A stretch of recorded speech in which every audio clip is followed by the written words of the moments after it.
Paul. Greetings, everyone. Welcome to the Dhamma Zoom for the season of Vassa 2023.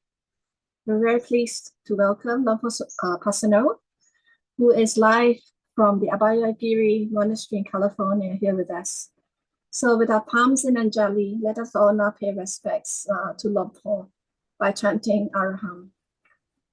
Araham Sama Sambuddho Bhagava Buddha Bhagavantam Abhivademi.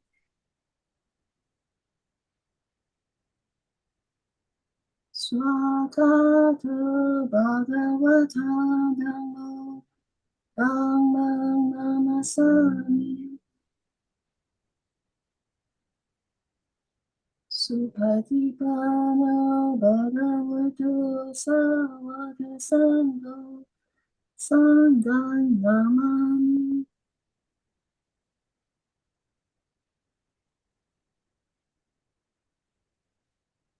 Over to you now, Luang Por.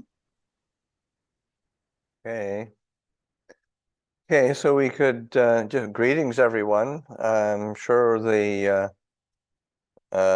people are from all around the planet.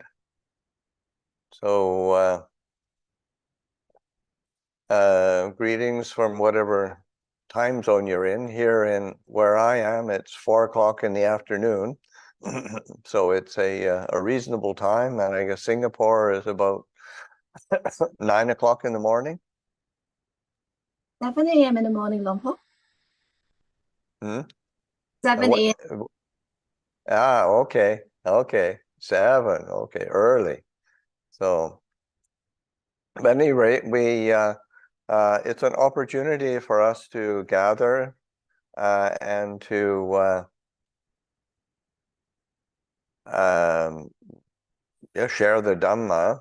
And so we begin by sitting meditation together, and we can just to find a comfortable posture for yourselves, whether sitting cross-legged on the floor, whether sitting in a chair, whatever posture is comfortable for you.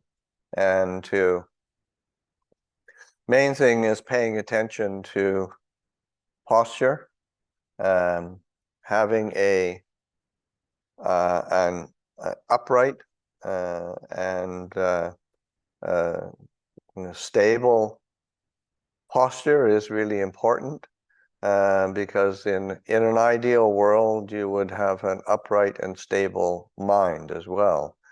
But we'll work on that. But at least we could start with the posture, and that's a good start. And to begin with my own preference or go-to option for meditation is almost invariably mindfulness of breathing. So to pay attention to the rhythm and sensation of the breath to begin with. It's a connector between the body and the mind. Just this sense of the mind, and because that's when we think of who we are, all we are is a collection of aggregates that is this body and this mind with its feelings and thoughts, and what helps to connect it all is the breath. So just to take attention and establish attention on the sensation of the breath, whether it's at the tip of the nose or the throat or the chest or the abdomen. It's wherever is comfortable, because it is important that you're comfortable. The meditation is not in an ideal world is not designed to make you more stressful or agitated. It's for establishing a sense of peace and well-being, so that attending to the sensation of the breath, calming, soothing, the quality of the breath, letting the breath come in, the breath go out on its own. You're not forcing the breath, you're not controlling the breath, you're not trying to make the breath be anything in particular. All you're trying to do is return to mindfulness and a clear comprehension of the sensation of the breath as it comes in, as it goes out. So sitting quietly, attending to the breath, attending to the posture. You keep reviewing and checking in on the, okay, am I alert? Am I present? Am I upright and steady? You just like keep reviewing, checking in from time to time with the the sensation of the breath and the quality of the mind, as it's in this quality of knowing, because that is what the word Buddha, when we take the Buddha as refuge, one of the real refuges in Buddha is in this quality of knowing. It's especially in the Thai language, when the word Buddha is translated, it's translated into three particular aspects. The one who knows, so the sense of knowing, of a sense of paying attention, having that ability to track what experience is. Second quality is awakened, the one who knows, the one who's awakened, and it's a quality of heart, quality of mind, awake, alert, again, present, and not drifting, not letting the mind wander, not letting it proliferate a whole bunch, coming back to this sense of awake, alert, knowing clearly. And the last quality is a sense of freshness and well-being. It's a sense of there's a kind of happiness that comes from being alert and present.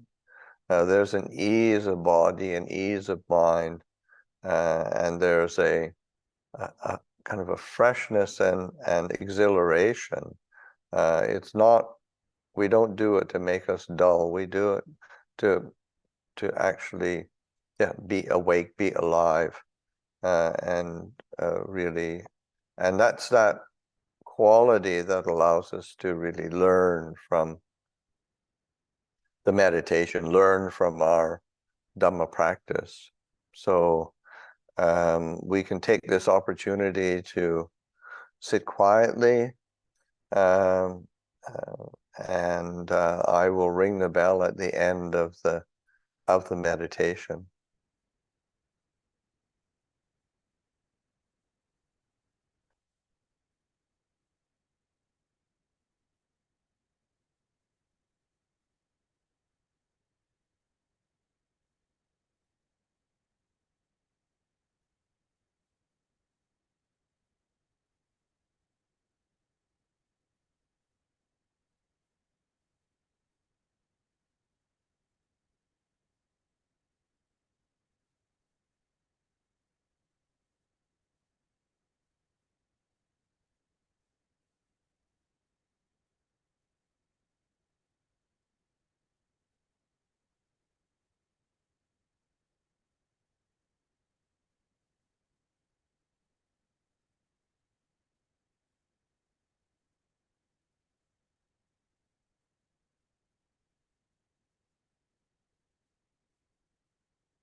That's the end our meditation there.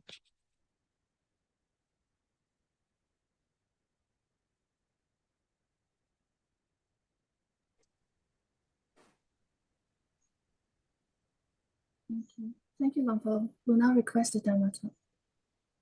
Shunxiang. Good afternoon, Luang Por. We will now request for the Dhamma.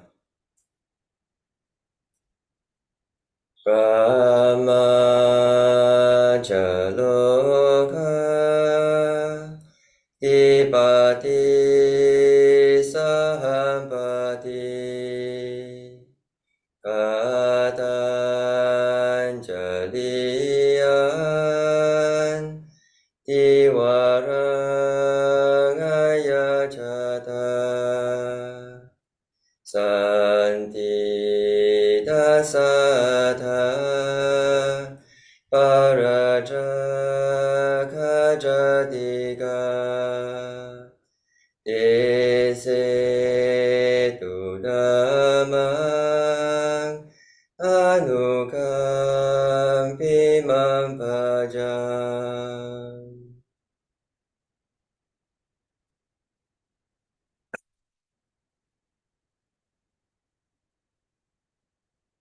Namo tassa bhagavato arahato samma sambuddhassa. Namo tassa bhagavato arahato samma sambuddhassa. Namo tassa bhagavato arahato samma sambuddhassa. Buddhaṃ Dhammaṃ Sanghaṃ Namasami.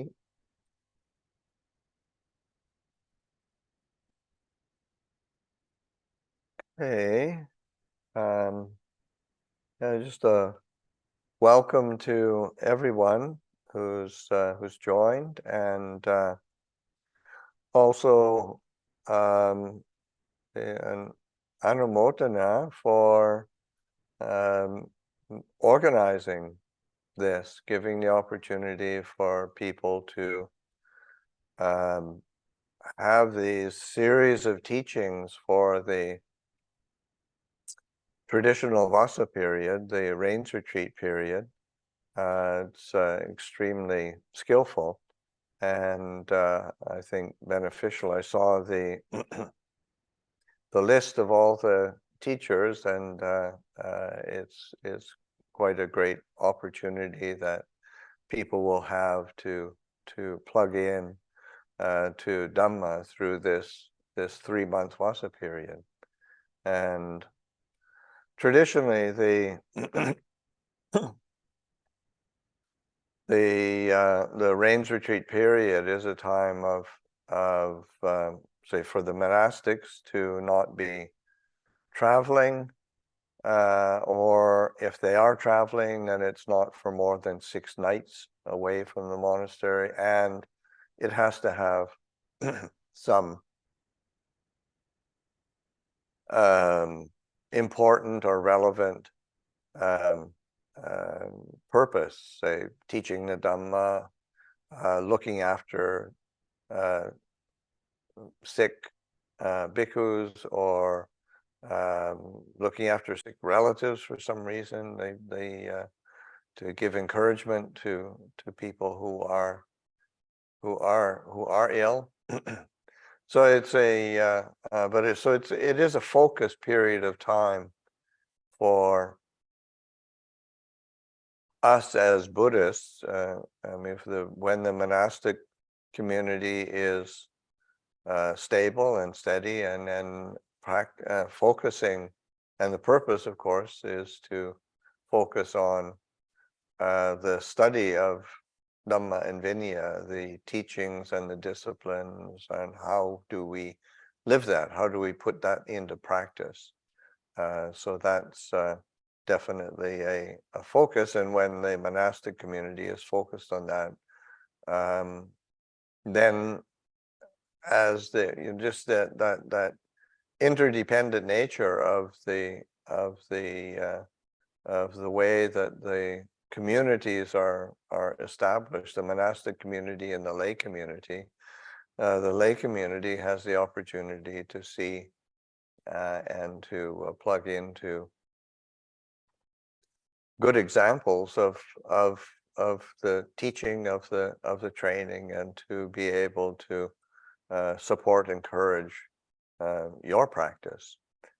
So that's certainly something that is happening with these Zoom meetings coming out of Singapore. So just to acknowledge that and to give a anumotana. Anumotana literally means to delight in the goodness that is being done. So that's it. It is delightful to see people interested in Dhamma. With the entering of the rains retreat period, as I said, it is a time of generally sort of increased vigor or increased commitment to study and practice and training, so that that's it's an opportunity to grow and learn about our own relationship to the teachings and the training. So just to give oneself that opportunity, and to when I was in contact with Beda for her invitation to give a teaching, I asked what might be useful as a theme, which is because sometimes it's very helpful as a teacher to sort of see, well, what do the people who are there actually, what are they interested in, what might be useful, and because sometimes getting up in front of an audience and just kind of blathering on about nothing much in particular is not really useful. So I was very grateful for Beta to suggest I talk a bit about adhitthana, and adhitthana literally means like determination or resolution, and this is something that oftentimes people will do at the beginning of rains retreat period or any period of practice, and they'll make some kind of resolution to be more circumspect with the precepts, or to relinquish something, say be more strict with diet, or to maybe like giving up being really strictly vegetarian, or any number of things that one, I think the main thing is that one feels that it is something that is useful for enhancing or encouraging oneself in the practice, and that is really important, to understand what one's intention is, because it's sometimes one can be making resolutions out of kind of idealistic enthusiasm that no, they may sound really good, but it's just kind of idealistic and way more than is actually useful, or because you don't want to make it into a burden, to set a resolution and then suffer for 3 months. I mean, it's not really worth it. You want to be making resolutions that are useful. And because I remember one time they say at Ajahn Chah's monastery, early days, and one of the things that Ajahn Chah would do would go over the Dhutanga practices, and of course some of the Dhutanga practices. This is for the monastics, and these are kind of strict practices that stricter practices that we take on. Some of them are how we live on a day-to-day basis. It's the eating one meal a day, eating out of the bowl, but some are and just being a bit more strict with that. But some are, say, like not wearing any extra robes. We are just having your 3 robes, or say not lying down, just keeping 3 postures, the sitting, standing, walking, and doing that for a period of time. But anyway, Ajahn Chah would explain what these Dhutangas are, and so if anybody's interested in taking any of them on, then please either say something now or come to me and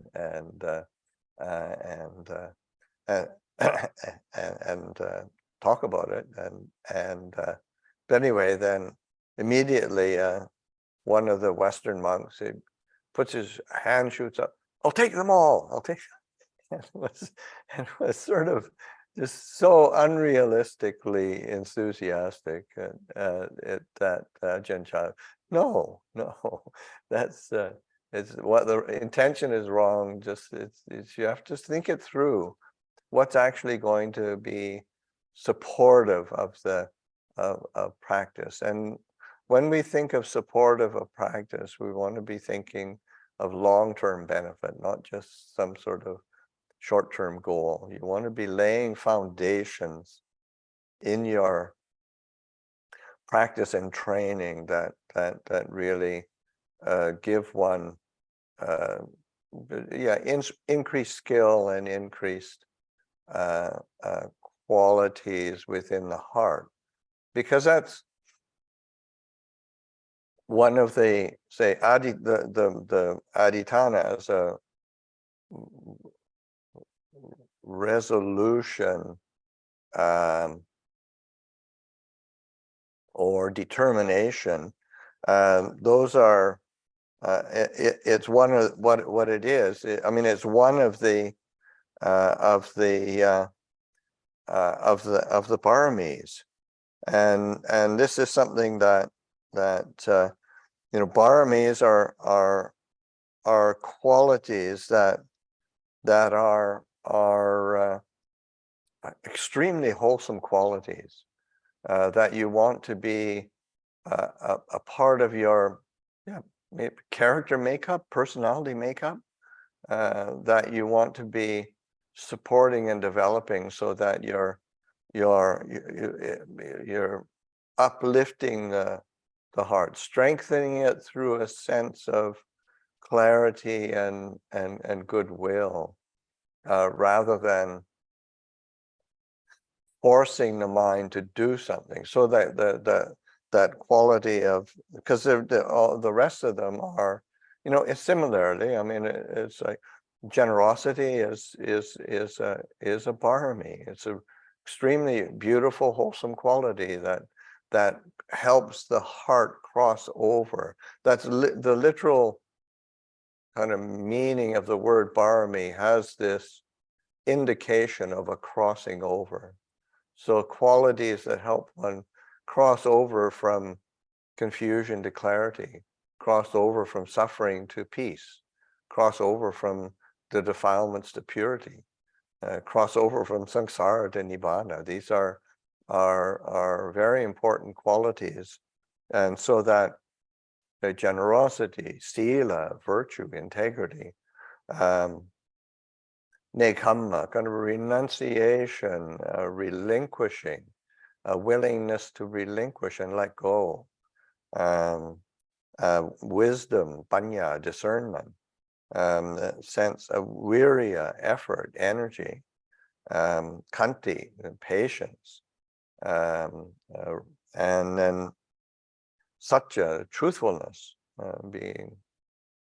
And then the eighth parami is adhitthana, a determination, resolution. Along with the last two are metta, loving kindness, and the last one being upekkha, or equanimity.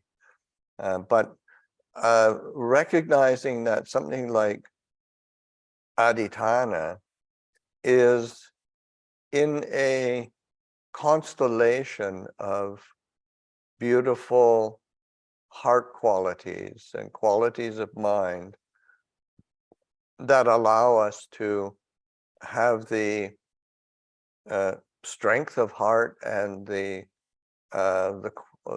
clarity of being that allows us to realize the fruits of the Dhamma. And so resolution is a necessary part to take on determinations, resolutions, so that one is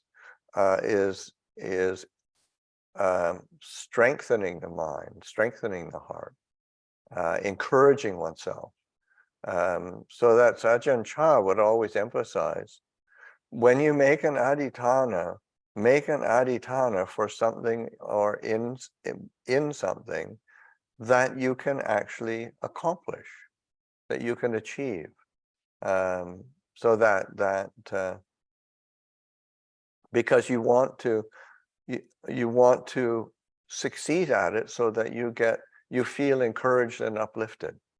And there's different ways of doing that, in the sense of because you can take something that's quite difficult, but rather than making a resolution, oh, I'm going to keep this for the whole 3 months, but no, make a resolution for a week, and then see how it goes, because it's you really want to use these resolutions as a mirror for what the mind is doing.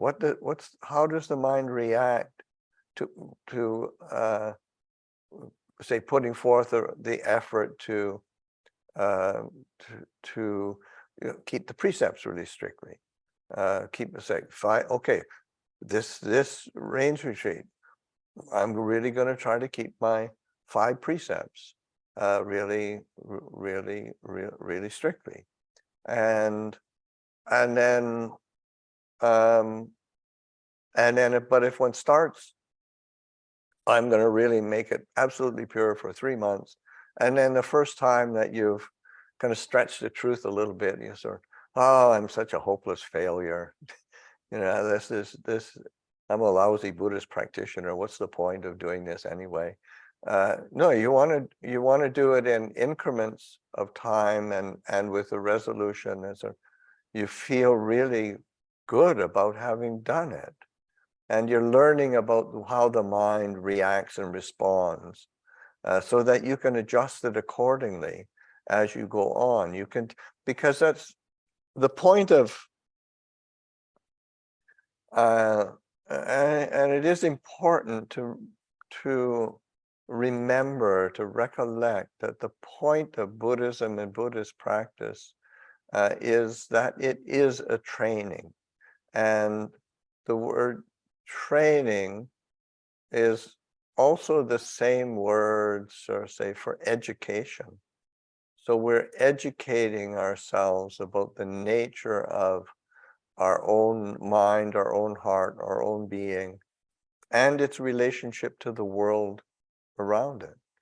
So that we want to learn from our practice, learn from the teachings, and and again, if one is too idealistic and completely unrealistic, you're not going to learn very much, even if it's the most spectacular kind of determination and resolution. And then even if you accomplish it, because oftentimes once it gets to the end of a period where you've done something really difficult, then oftentimes what you do, if you haven't really reflected on it and really used it as a tool for understanding the nature of the mind and the nature of our habits and conditioning, then you end up sort of, well, just get distracted by something else after, because you've finally got over this burden of taking on the resolution, rather than delighting in the increments of learning that you accomplish through this resolution. So it's just a relationship to resolution and determination is really important. And that's, again, that's, I can't emphasize it too much, that you want to be careful of being too idealistic. And it's like Ajahn Chah, I remember him saying one time about practice and training and making resolutions. He said, don't try to be a 10-wheel dump truck when all you are is a little wheelbarrow. You know? And that it's just a beautiful image. It's like, who doesn't want to be this big, big truck and be able to do this and do that, but you have to be content with what your capabilities are and where you are at any particular moment, and learn how to work from that and to build from that, because we're all starting at different places, and we all have different ways of things that trip us up, things that different strengths and different weaknesses, and so it's important to learn from those. We all want to sort of be like the Buddha, and we get really inspired by the image of because I mean it's like a mythological image of the Buddha sitting under the Bodhi tree and saying, I will sit here until my blood dries up and my bones dry up, fall apart. I won't move from this place until I achieve complete and utter enlightenment.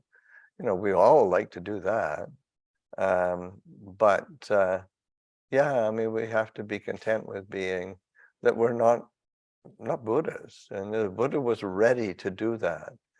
He didn't make that determination out of the blue. His building of bharami took place over countless lifetimes, and then even in that particular lifetime, his degree of resolution was so high. I mean, he really tried, and it is incredibly inspiring. But you have to be careful what you want.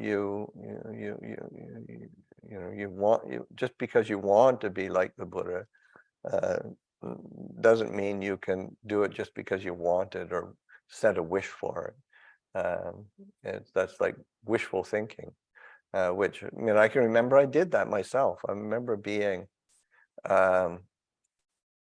early years as a monk, going through a period where I was really sick, and I was really I was very inspired to be a monk, to practice, to train, and but then I had this period of illness where I was really sick, and I was in hospital, and I hadn't eaten for I don't know how long. I was really burning up with fevers, And I said, well, and feeling, oh, all these difficult mental states and difficult physical sense of, oh, I should just really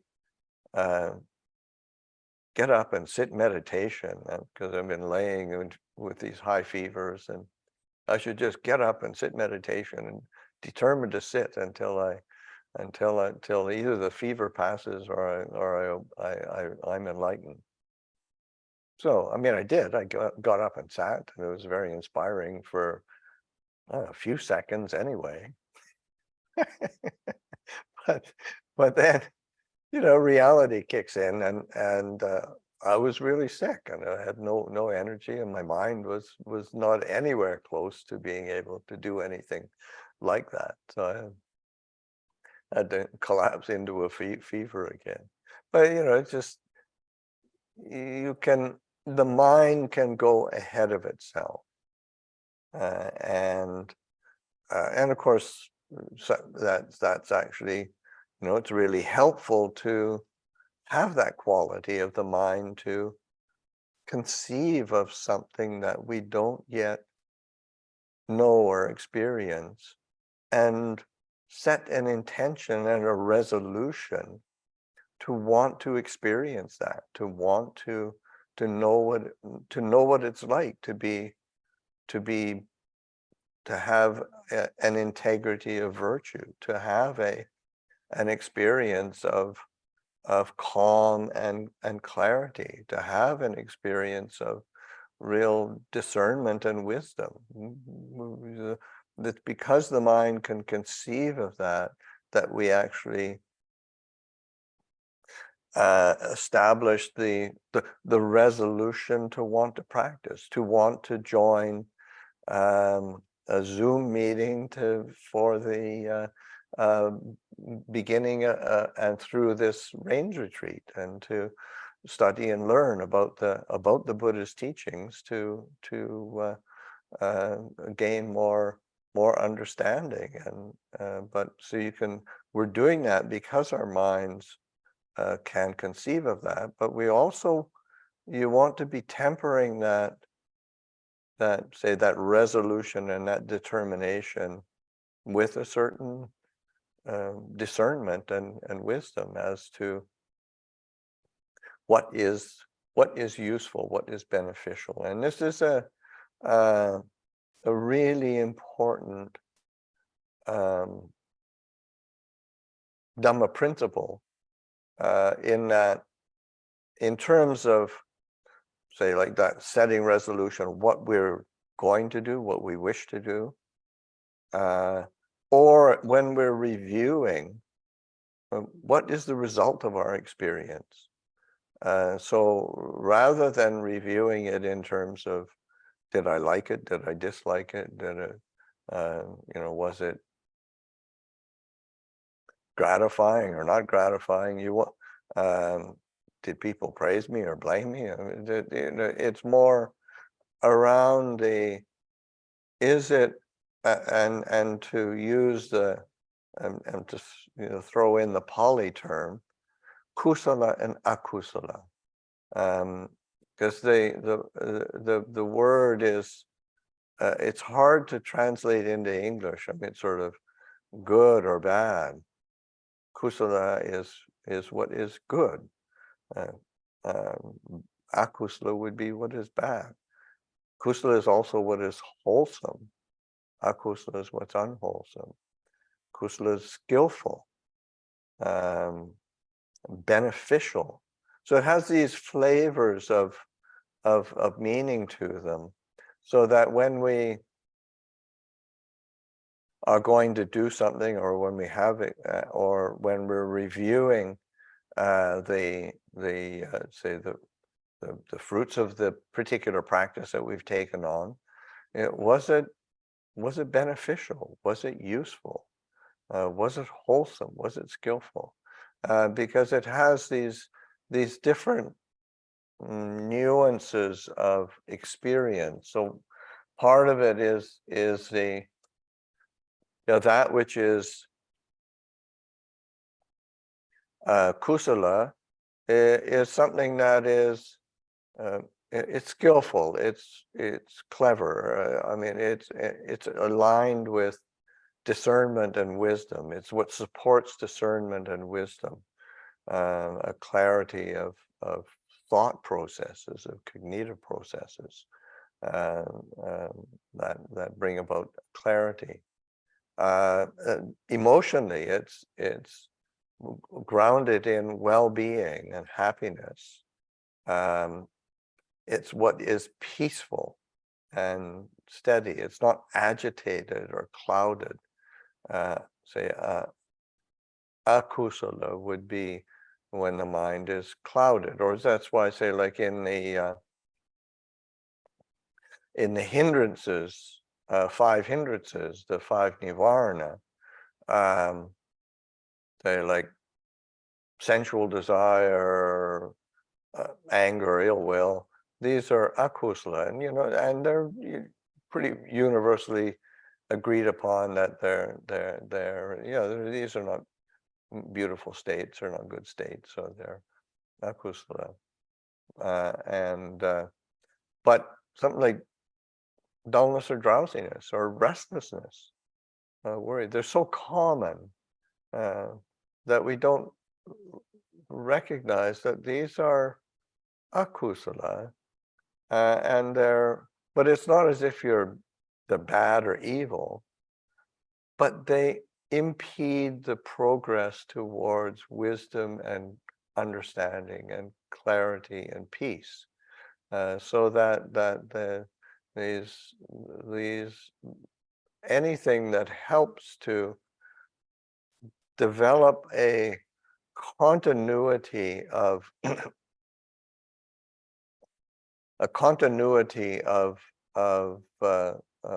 wholesome, of the skillful, of the kusala dhammas, is going to be beneficial, and so that any resolution or determination that we make, that's an important consideration.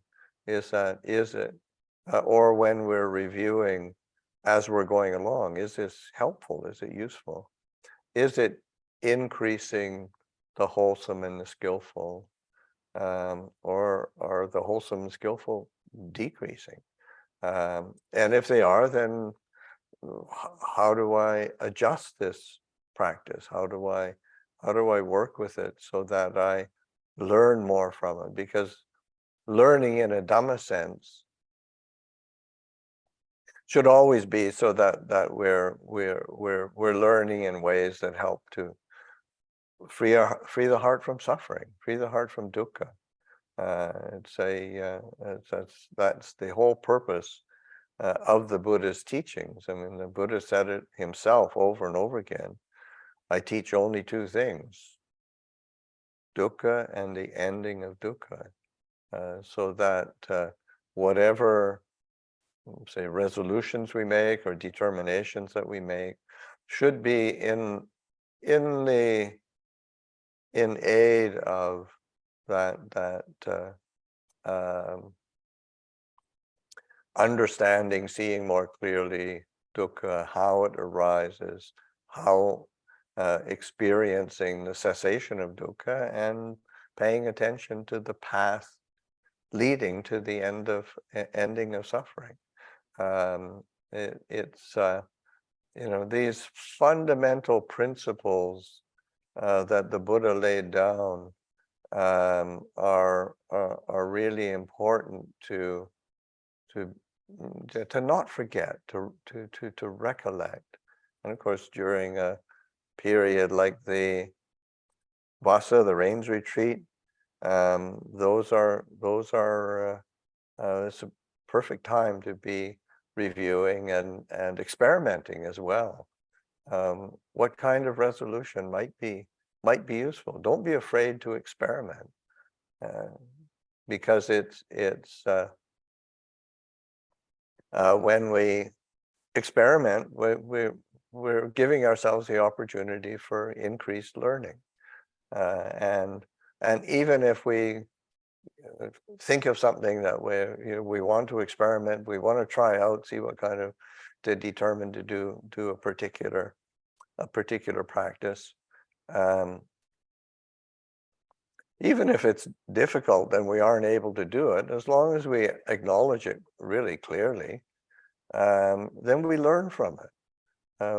We learn from our, we have to know how to learn from both our successes as well as our failures. If you think that as a Buddhist practitioner, all you're going to do is go from one amazing success to the next and until you become fully enlightened, well, that's really not how it works. You realize that okay, you're going to make mistakes along the path. You're going to be wrong-footed in some ways, and that's not a bad thing. It's just learning how to learn actually is a fundamental basis of the practice, and it really does. When we make determinations and to I mean, sometimes to do it formally, especially in a like a retreat setting, whether you're at home or at the monastery. But if you're going to make it clear on what you're doing. Okay, I'm going to try this out, particular practice, for a certain amount of time. And as I mentioned before, do it in a reasonable amount of time that you know that it's not going to be too burdensome if it's not possible. But to of course the best way to make those determinations clear is bowing in front of the shrine, because in the end the resolutions are for an opportunity of fulfilling the teachings and the practice, and as an offering to the Triple Cham, to Buddha Dhamma Sangha. That's a beautiful way of making it a bit more solid, and setting a resolution. For my first, I mean, when I first ordained, I was enthusiastic. I was idealistic. I'd start the rains retreats making all sorts of different resolutions, and and for the most part, I succeeded in them, and they were useful. But after several years, I can't remember how many, 4, 5, 6 years of being a monk, as I got to the entering that particular rains, I remember setting what resolution am I going to do? What adhitthana am I going to put myself on? And I'm so tired of adhitthanas. I'm going to make an adhitthana not to make an adhitthana. Can I do that? Can I just be normal? And that was really, I found that really useful. It might not be the most inspiring adhitthana, but again, you want to make adhitthanas that you're going to learn from so that you grow and mature.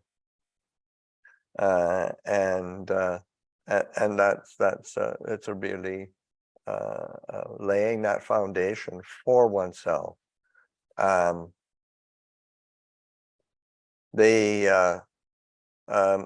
certainly when we read the biographies of different Krupa Ajahns, they they're in their life, they tended to make adhitanas from time to time, resolutions that were really supportive of their practice, and it depends on the temperament. Remember in Ajahn Mahabua's biography, he talks about him doing adhitanas and resolutions to sit without moving for through the whole night, and just being willing to face pain, that can be really inspiring. But if you're not ready to be able to do that, it's really you can be really hard, and doesn't really, the mind shrinks back sometimes if one has put oneself through too much physical pain, and so you have to be careful in what, if you've got the temperament to do it. And certainly Ajahn Mahabua was somebody who had that temperament, but you've got to understand your own temperament. I think for me, one of the most inspiring adhitanas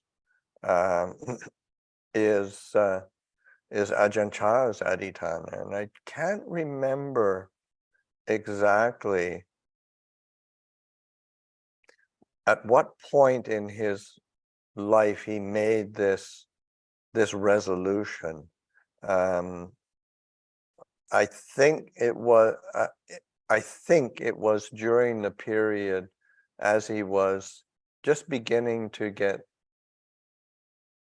kind of disaffected or discouraged with practicing and living in the village monasteries and town monasteries that he'd been studying in, and had been, he had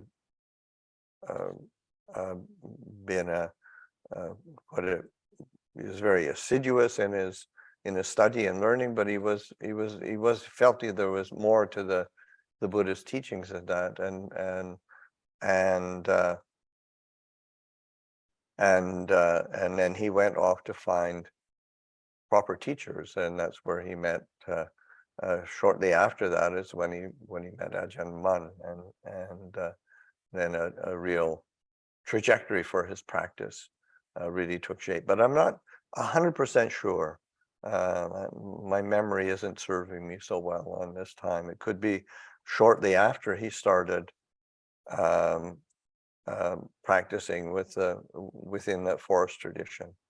But at any rate, I want to read it out for you because, one, I find it very beautiful. I think it's useful, and also I don't want to make the mistake of quoting it from memory and then getting it half there. So, but his resolution, or his adhitana, was, I dedicate my body and mind, my whole life, to the practice of the Lord Buddha's teachings in their entirety.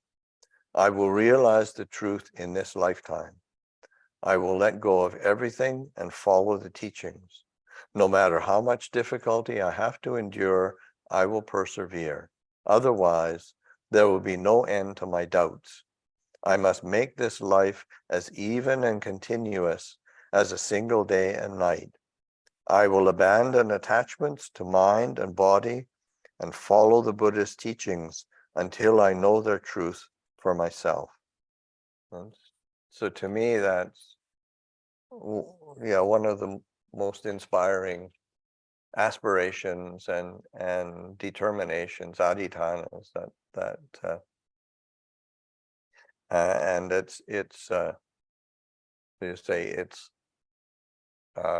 broad enough to keep being able to put the renewing oneself into it, but to keep on track, and that's certainly something that is we have to learn how to try to do that for ourselves. And that's this, as we come into this Vassa period, and there's this great opportunity that you all have to be listening to these teachings, from the various ajahns in our lineage, and just to encourage you to make a resolution to do it every week, and I'm sure that you will reap the fruits, reap the benefits of that. So I'd like to offer that for reflection, and leave it there. อันตมยามโอวรกถาสาธุการังกดามาเส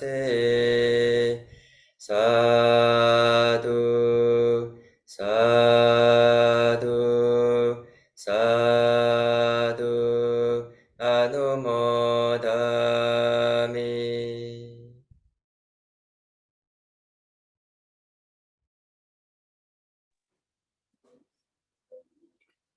Thank you so much, Luang Por. I'm really very moved by your talk today, and particularly reading Ajahn Chah's Aditana. Because personally, I took Ajahn Chah's Aditana as my own, and I've been practicing those words every year since then. So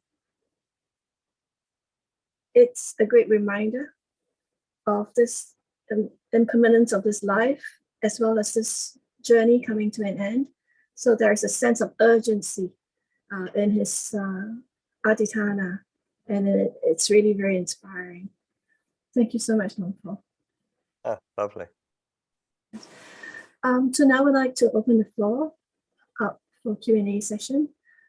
If anyone has got a question to ask Luang Por directly, please feel free to click on the raise hand button, and we'll invite you to ask a question directly to Luang Por. It's really a very rare occasion for us to be interacting with Luang Por Pasanno at this time. As you know, we are 7,000 miles distance apart. Plus, we are perhaps 16, 18 hours apart. So to catch him at this particular time, this is really, really a very precious and very rare opportunity. I'd like to invite anyone who's got a question, a comment, a remark, or just need some words of encouragement for this particular Vassa, to just click on the raise hand button and have this interaction with Luang Por.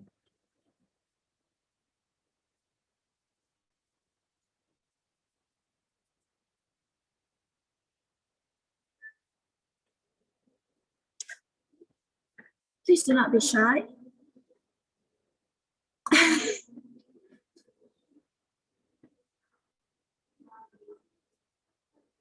Or just to say hello. Okay, so there is a question from Soon. Please allow me to read it out, Luang Por. Dear Luang Por, will my meditation quality be affected if I sit on a chair to do meditation rather than sitting cross-legged on the floor? Well, it depends on you. It's because we can. The main thing is paying attention to the uprightness of the posture, whether one's in a chair or sitting cross-legged on the floor, because you can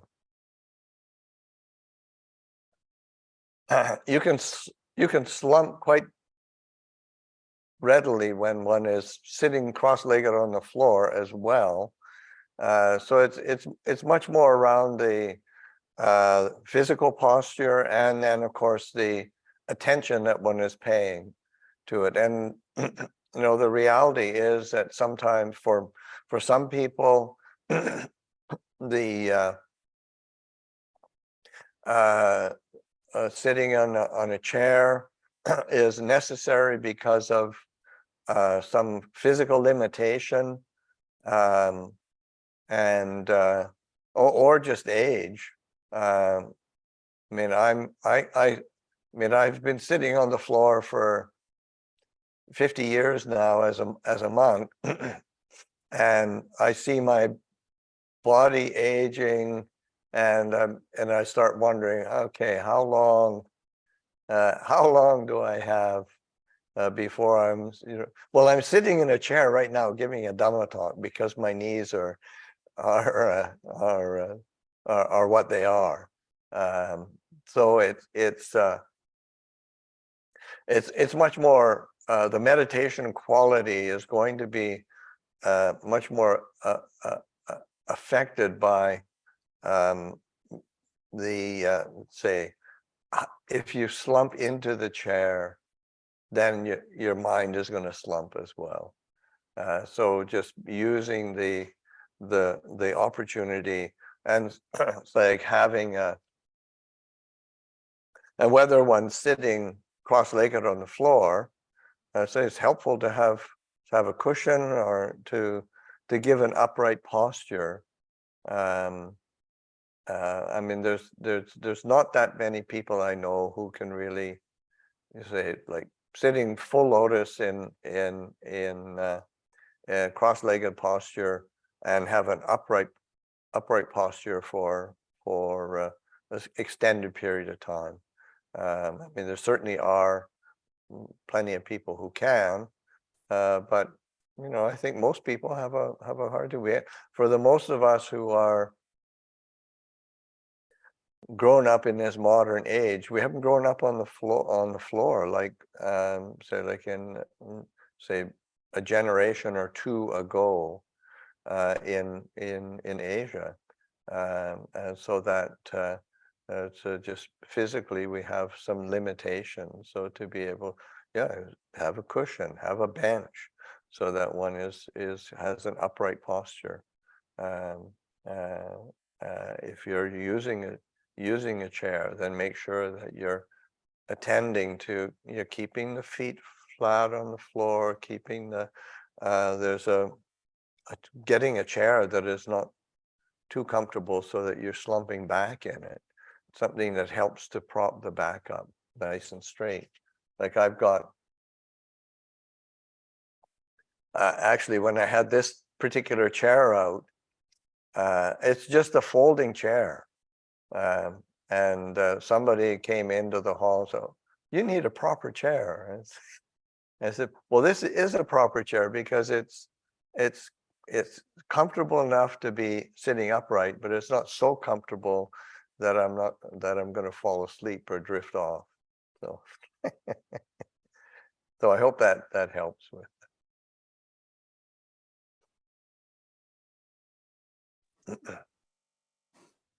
Thank you, Luang Por.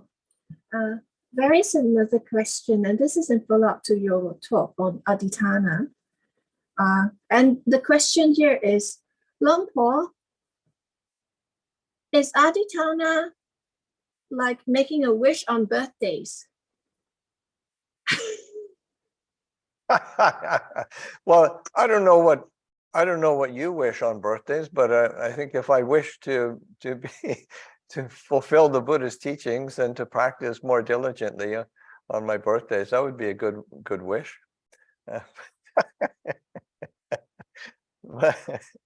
But no, it's not like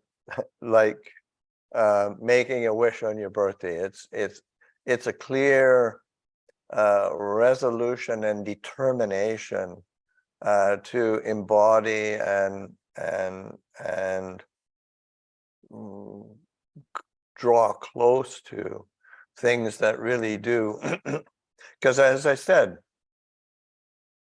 the aditana as a quality is within that cluster of qualities that the Buddha that are called barami, and these are wholesome qualities that are going to facilitate a crossing over from the unskillful to the skillful, from the agitated to the peaceful, from the muddled to the clear, from dukkha to happiness and peace. So the use of resolution is on a whole other level from making wishes, and there's like and so you have to be careful and mature in what you do make resolutions for, because it can drift into a kind of a naive, making a kind of a naive idealistic wish. I will, it's like, which ends up like being a birthday wish rather than an actual real resolution, because you want it to be a part of practice and training and learning Dhamma, studying Dhamma. Thank you, Luang Por. Could you then please expand a little bit about how would one make this adhitthana in front of the Buddha, as what you described just now? What are the words to be used? What do we chant? Well, I mean, you can chant it. Well, I could give you a whole list of things you could chant, but it's a lot of it is just setting the, you're trying to create a mood that is actually based on respect for Dhamma, respect for the Buddha, respect for Sangha, and so that because what you're trying to do is create a mood, create an atmosphere in the heart that takes it seriously. What you're trying to resolve or make a resolution to do, and you want to have that clarity of resolution so that you follow through on it, rather than it just being a flitting thought through the mind, or or even if it's a burning desire. You want to make sure that this is really in line with the practice and with the teachings.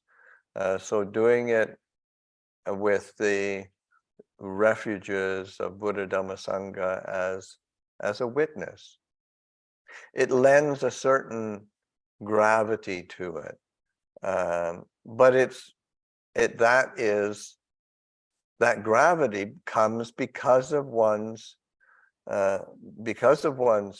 faith or devotion to the Triple Gem, and one's sincerity to use it for one's training and practice. So those things have to go together.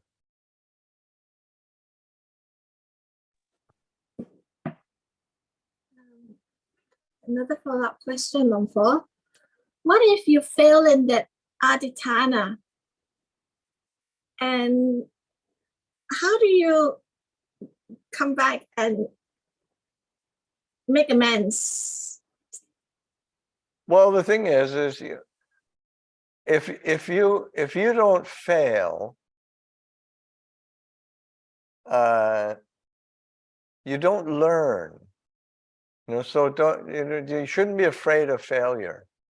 But it's also why I said that it's important to make adhitthanas that are realistic, so that you do succeed. But when you do fail, then the thing to do is to be honest and recognize, okay, I completely got lost in something. I got completely distracted. I forgot my resolution. I wasn't able to fulfill it for some reason or other, and learn from that, and then start again. It's in the same way that it's like mindfulness of breathing. I mean, how many times do we fail to be mindful of our breathing? I mean, it's just I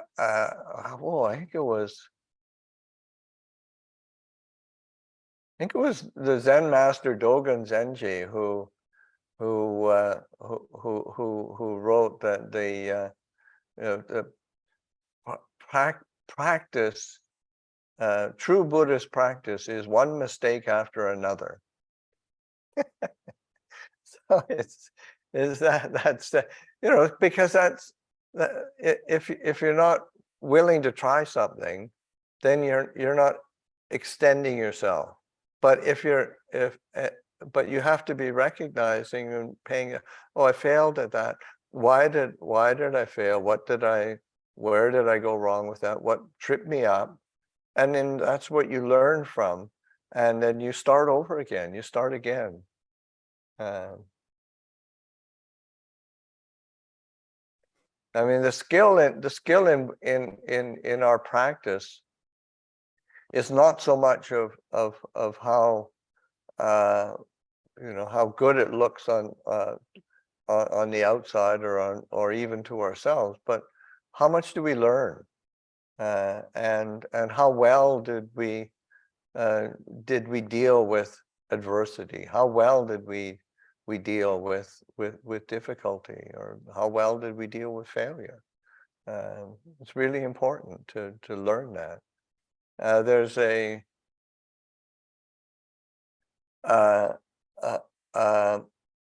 real learning of humility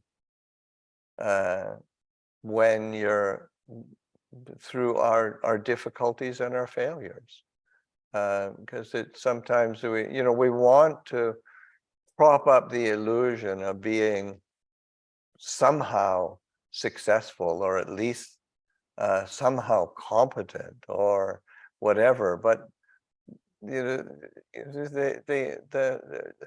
human condition, having a body and mind that is bound up with greed, hatred, and delusion, I mean, you're set for failure.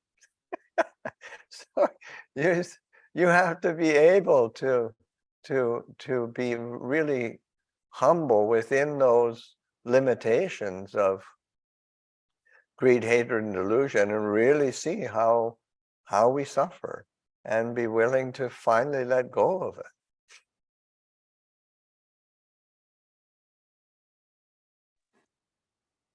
Thank you, Luang Por. So now there's this question from a parent. Luang Por, how do I help my child make an adhitthana, or teach my child how to make an adhitthana? The absolute best way to teach your child to make an adhitthana is for them to see an example,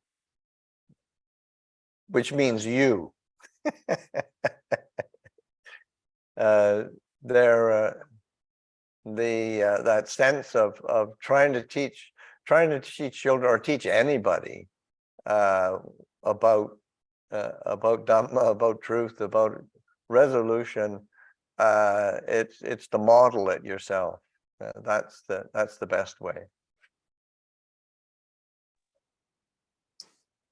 Thank you, Luang Por. So there's a question here from Cheryl. Dear Luang Por, how do I overcome deep-seated laziness? Well, the reality is we're all pretty lazy, and one of the things that is important is to be really turning attention on the aspect of the the limitations of dukkha, of suffering, of discontent, dissatisfaction, and really getting bored with that dissatisfaction, and I really want to find a way out of this, and being able. So that, to me, that's really important. Of course, traditionally one of the ways would be to, contemplation of death, contemplation of the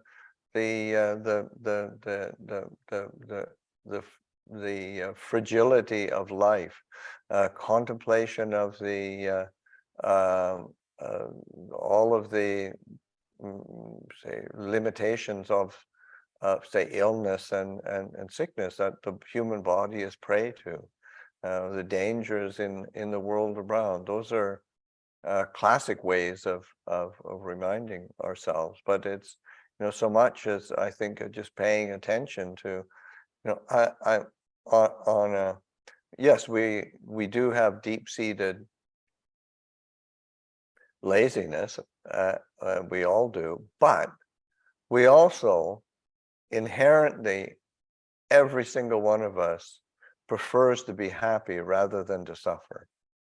And it's that simple reality that we have to keep reminding ourselves of in order to encourage us and to give us the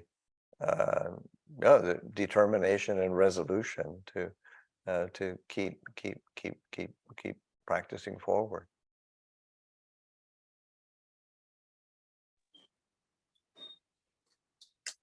Thank you for your answers, Luang Por. Are there any more questions from the floor? Any last questions from the floor? Any final? One more question. Yes. If there's one more question, I'll go for it. Yes, there is. So this is from Ratana. Dear Luang Por, how do we overcome the fear of uncertainty? Well, again, I mean, I think it's really helpful to recognize that that is a really common experience in the human condition. I mean, things are uncertain, and we don't like that. We don't want it to be that way. We have a certain fear, anxiety when things are a little bit unclear, a little bit uncertain, a little bit unsure. But it's, you know, I thought, you know, reflect back on Ajahn Chah's teaching, and of course the foundation of the Buddha's insight and liberating insight is insight into the three universal characteristics: anicca, dukkha, anatta. And anicca is almost always translated as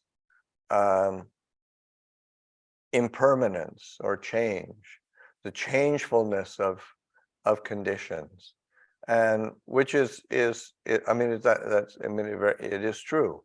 I say, like as Ajahn Jeff translates, inconstancy, like this, that lacks any constancy or consistency. But Ajahn Chah, of course, would teach you, explain it like that sometimes, but also sometimes he would talk about it as uncertain, unsure, mai nè. That's not a sure thing, because that's that when we think of impermanence and change, we tend to think of it in terms of object. We, as an object of our attention, we see it as changing. But with uncertainty, it's much more the subject. That's what we feel about change. That's what we feel about impermanence. This uncertainty, and of course, that tends to trigger a sense of trepidation or fear or anxiety or worry around, well, how is it going? What's going to happen? How is it going to happen? How am I going to deal with this? And so that, and the reality is, all of that is uncertain, and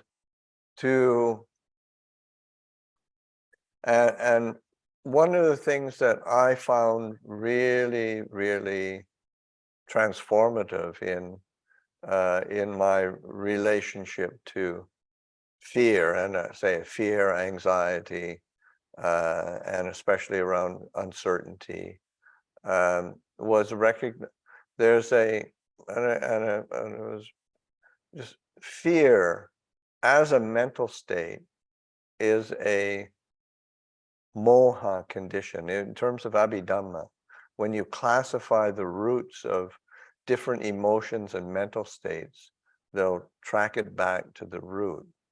And the root of fear is moha. And moha is that condition of delusion, of not knowing, it's countered by knowing clearly, just awareness, mindfulness, so that being the one who knows. But then the reality is, when we're fearful or worrying about uncertainty, then we're getting involved in the mental state.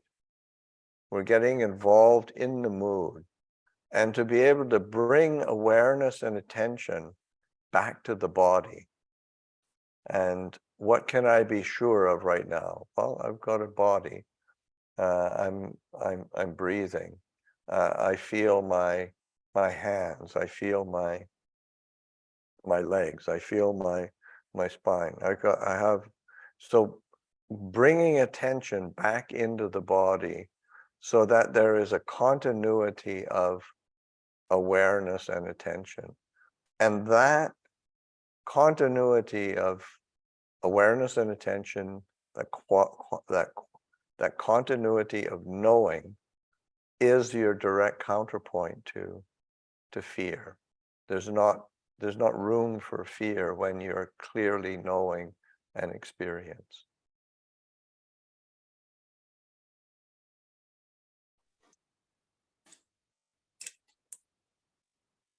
That's a very nice conclusion to today's Q&A session, Luang Por.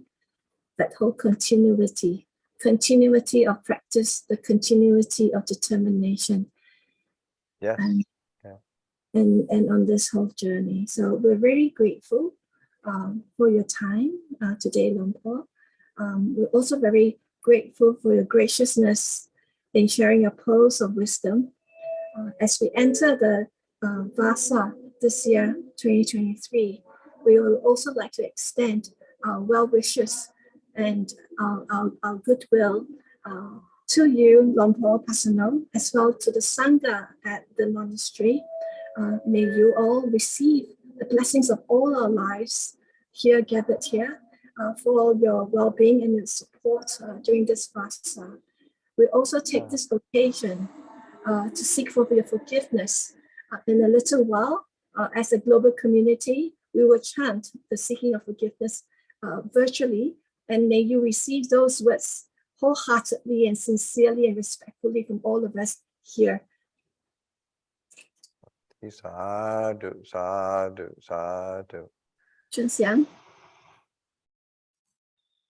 So I would now like to invite everyone to join us in formally asking for forgiveness from Luang Por together. Please put your palms together in Anjali. We'll pay our respects first with 3 bows together. Bow.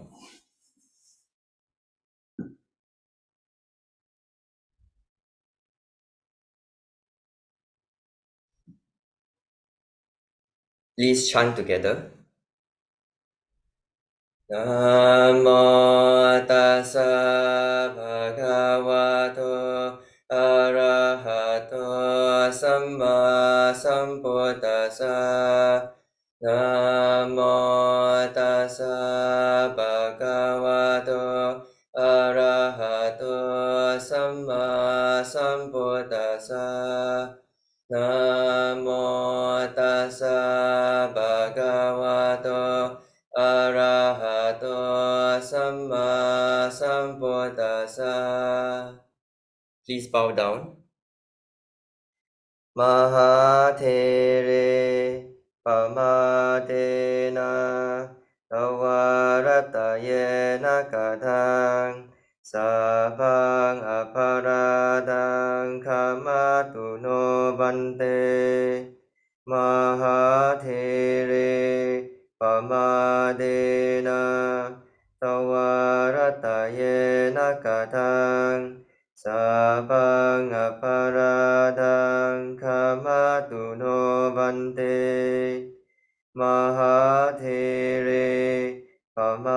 เดนะตวารัตเยนะกะทังสาพังอภาราดังธรรมตุโนบันเต Aham kamami tum hehi pime kamitabang. อามามะบันเต Hey Atalanda Sukita Vilulaha Buddha Sasane Aroka Sukita Ho Tasahasambe Hinyatipi Sambe Buddha Balapata Padje Kananja Yang Balang Arahanta Nanja Teje Narakang Bandha Misabaso.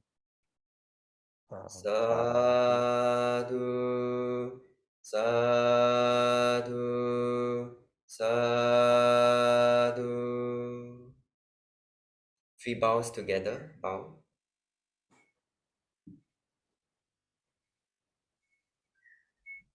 Hey, may you all grow and flourish in the Dhamma and reap the fruits of practice. They ripen in peace and happiness. So just learning how to be peaceful and happy.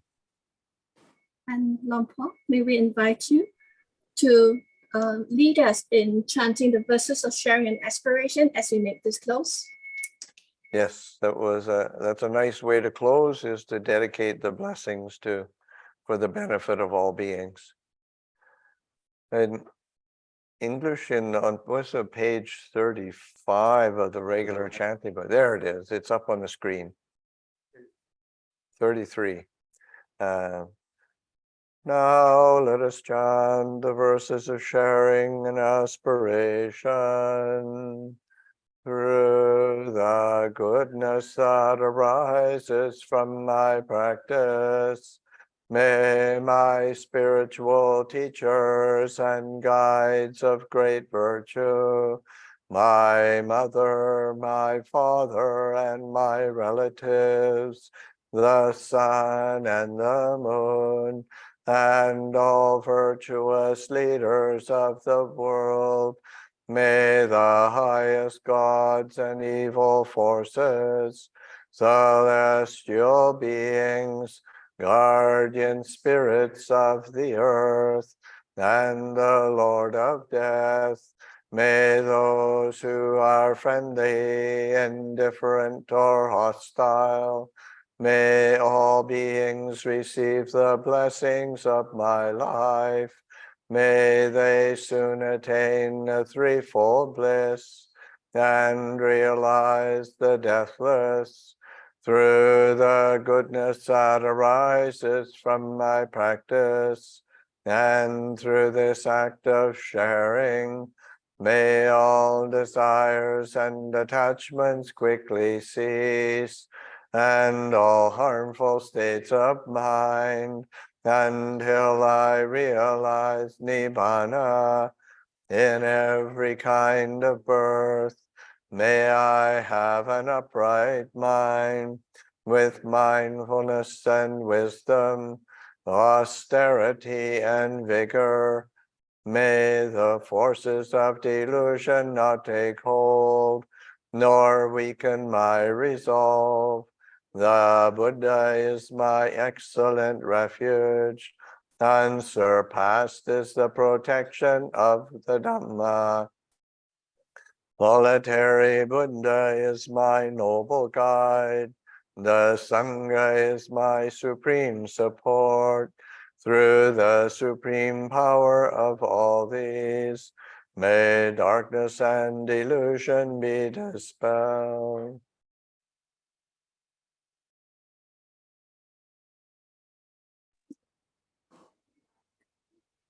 So, brothers and Okay. sisters, we bid farewell to Luang Por till we meet again. We send all our well wishes to Luang Por for his good health, for his long life, and we look forward to receiving Luang Por again in Asia, hopefully sometime soon. Okay, be well, everyone. Bye-bye. Thank you. Bye-bye.